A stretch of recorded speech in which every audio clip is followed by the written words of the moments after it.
everyone, Tony D with another hot take, and this one's on Trump's speech yesterday. I did a take before, but I got too long and then I got cut off, and I don't know. I've had some more time to sort of think about it. It was a pretty good speech in general. He also did a walk over to the historic church that they tried to, set on fire. This is a show of strength by Trump. He has to do this. I mean, this is a perfectly fine strategy. You don't want to show any weakness to the enemy. And we have an enemy, and its name is Antifa. I don't think designating them as terrorist organizations necessarily helps, but going after them certainly should be a priority. In fact, it should be the number one priority right now. Those agitators should go down. And I think that's what's going to happen. You may not think, if you're a member of Antifa, that the police are responding very well to you. And that's true, because they're not ready. They never are. It takes them a while for the wheel to turn, and then the brass say, oh my God, what are we doing here? And they're trying to respond the old way they do things, the way that you prepared for. And for a while, yeah, you're going to run circles around them. But then the orders come down. Get these guys. Forget all the other guys you've been going after. Number one priority, Antifa. That's what's going to happen. When that order comes down, they will change tactics. Now, at first, their tactics will be new, and they'll catch a few of you. And it won't work that great, but it'll work enough. Because once they get a couple of you in the sweatbox, they're going to sweat your friends' names. Now, Antifa has made up a little cells. They try to vet their little friends and only get people they know.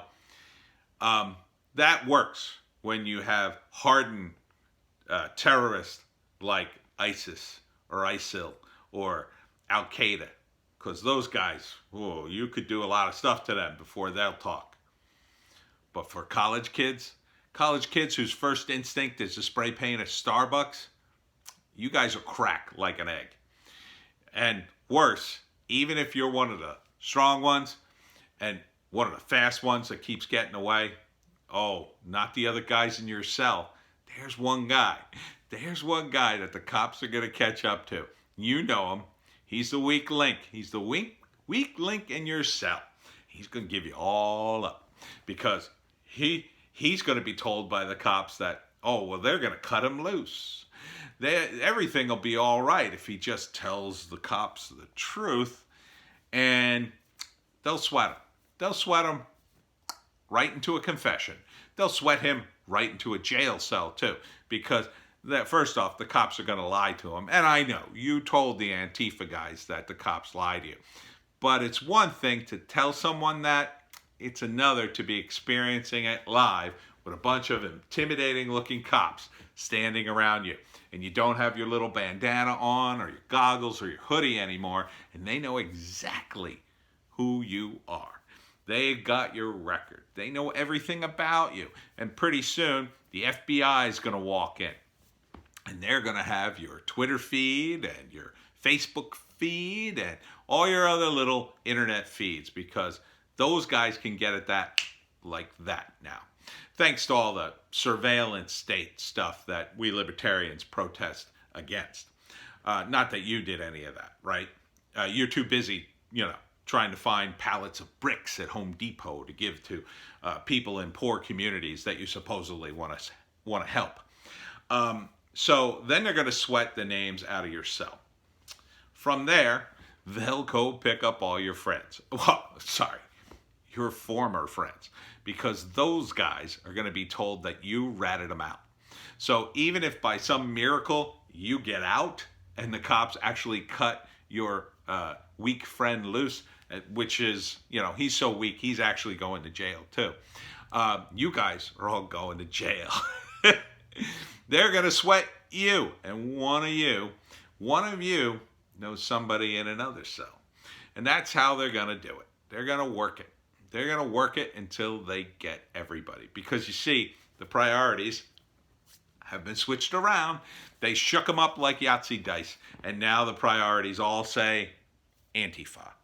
And they're going to quickly realize that all you guys go to the same colleges, you share the same classes, you share the same professors. And we also know already that some of your professors are in Antifa. Some of your professors are the very people who are the leaders that you don't have in Antifa, right? Because Antifa has no hierarchy. Ooh, but they kind of do. And you see, when this all gets coordinated over a group of people and maybe across state lines, oh, you're in so much trouble. So much trouble for starting fires and setting off explosives and kicking in windows. We already have an Antifa member that was turned in by their parents. You're in so much trouble. Trump is coming. Now, some of the hardened Antifa members, they know better, right? You don't even know their real names. You think they do, but they go by nicknames, or you only talk to them via the internet or whatever. But the internet is open up to these people. Very few of you who ever went on the internet will be able to escape the wrath of the federal government. They've got that. They'll open that up like a can of worms, and you're screwed, because you're going to have tweets and Facebook pages. You didn't become a radical overnight. This took years. This goes all the way back to 2016 at least. And you went on and on about Trump, and they're going to find you. They're going to find you, and they're going to sweat you until you give up everybody. Everybody you ever called a friend, you will throw under the bus, because it's going to start to dawn on you, you're going to prison. And some of you will do and say anything. Some of these people will turn. Yes, some of these people will become FBI informants and go right back to being in Antifa. Only now, they're there to gather up more names. And the more names they gather, the more rewards they get from the FBI. See, those are the real devious MFers that you didn't think was going to happen. These guys were probably leaders in Antifa, at least mid-level. And those guys are smarter, and they thought they could get away with this. But once it really dawns on them, oh man, I'm facing like 20 years here. Oh, they will become total informants. They'll throw everybody under the bus to get out from under. They'll say, because they have names to trade. See, the higher up you are, the more people you can, the more you have to trade in a criminal organization. So, in the Mafia, when somebody like flips, right, they got to have people to trade, right? You got to be able to trade up. So, you clueless idiots who joined Antifa and just took orders, man, you're so screwed, because you have no one to trade. I mean, maybe you could turn in your friends, but if you're one of the other people in the cell that got turned in to begin with, and your whole cell gets taken in, you don't have anything. You don't have anything to offer to cops. They don't care about your confession now. They don't care that you're going to testify against your friends. They don't need it anymore.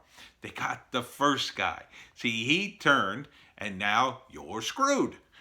And all those things you did, well, they're all coming back. And then some. Because, cops, well, as you say, they are the B word. And they want to sort of wrap everything up in a nice tight bow. So they're going to throw in some other charges. Maybe some crap you didn't even do. Why not? It'll clear the books on that, and you'll get a longer sentence. Doesn't matter that you only spray painted the Starbucks, but you didn't start the fire in the cop car. You were there, and you were with these idiots, and one of these idiots confessed. Hell, one of these idiots made up stuff so he could get off.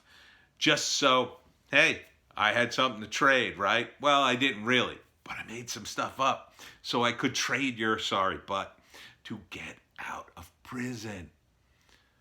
This is the way it works. And then some. It's even more complicated than that, but that's what's going to happen. You'll never be able to trust anybody. Some of you will actually escape, and you'll take off and You'll be wanted fugitives.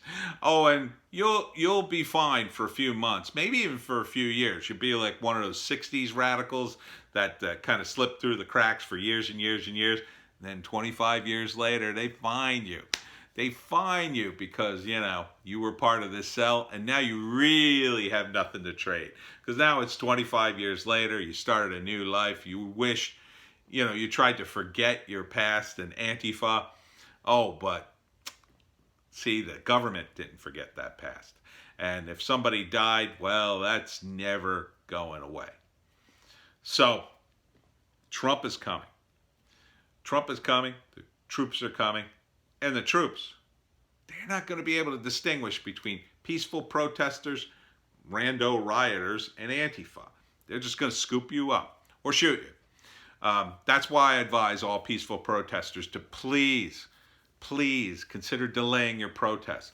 George Floyd, what happened to him was wrong, but your protest now, it's not a timely thing. This trial is going to happen in a year. You're going to have another protest.